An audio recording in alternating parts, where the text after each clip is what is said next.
Salut, c'est Trado. Voilà ma vidéo de mise à jour pour l'or. Séance de temporisation aujourd'hui qui se termine sur un doji, c'est-à-dire une bougie avec un niveau d'ouverture et de clôture similaire puisque la variation est symbolique de 0,02% en négatif. Il y a une poussée haussière assez violente mais a été contenue par les baissiers et l'attaque baissière également a été contenue puisque nous n'avons pas terminé en dessous de la moyenne mobile à cette séance, loin s'en faut, puisqu'elle n'a pas encore été sollicitée.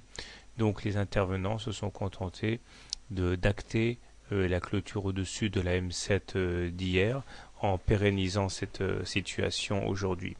Les indicateurs techniques également sont en évolution assez limitée.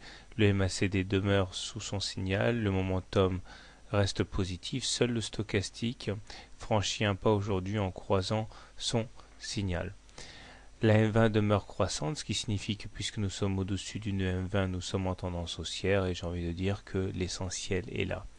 Le vrai test sera la confrontation avec le haut de la fourchette d'Androse noire ici, puisque la médiane n'a toujours pas été ralliée.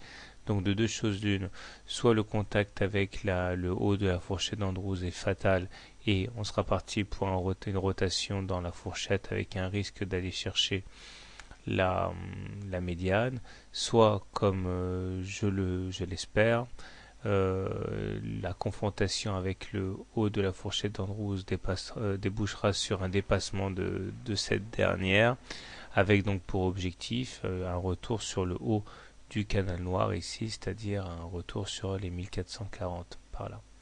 On remarque que nous sommes toujours à l'intérieur de canal mauve de court terme qui invite les cours à aller solliciter les 1450 dans le cas d'une rotation haussière finie, achevée. Alors comment trader l'or demain? Si vous êtes haussier sur l'or, je pense que le mieux à faire est d'acheter au plus proche de la M20, stop loss en cas de clôture sous la M20, objectif la M7 et puis le haut de la fourchette d'Andrews. Vous pouvez également faire la même chose mais avec la M7, achat donc au contact de la M7. Si vous êtes baissier par contre, soit vous attendez qu'on aille solliciter et qu'on échoue à passer la fourchette d'Andrews noire, soit vous attendez éventuellement, ce qui est plus risqué, mais vous attendez que l'on passe en dessous de la M7 pour éventuellement shorter et en espérant que l'on aille solliciter à nouveau la résistance à 1371. Il s'agirait de mettre un stop loss en cas de retour au-dessus de la M7 car la tendance redeviendrait donc fortement haussière. Voilà, personnellement, je l'ai déjà dit, mais puisqu'on est au-dessus de la M20 qui est elle-même haussière, je suis plutôt favorable au trade haussier. Bonne soirée, bon trade et à demain.